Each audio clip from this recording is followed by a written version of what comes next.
verse, and then the mantra of compassion in Lansa script, which is the ancient Tibetan script.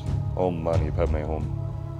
He's holding a purba here, which is a weapon that is used to drive out, to cut out the poisons, which are represented by these severed heads, which is very metal. As a warrior, he has a necklace, a mala, in which to pray with, but that necklace is made of severed heads, and they're all representing different poisons of the mind. And then here, the other hand is holding this half skull, which is filled right there with bodhicitta, which is the original unborn state of mind, and it's kind of representative of the knowledge that you drink. And if I remember correctly, the purba is bringing together wisdom and method, kind of energy method,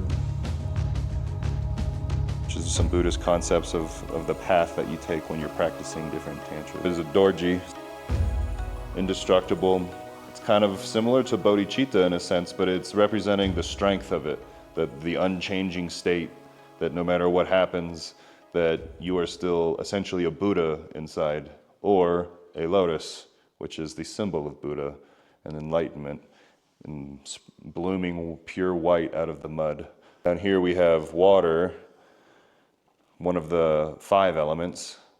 As we move up, we have other waves here. We have air represented in wind.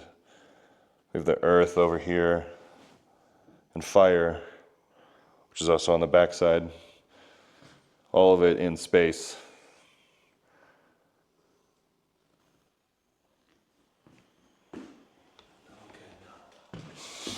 Okay.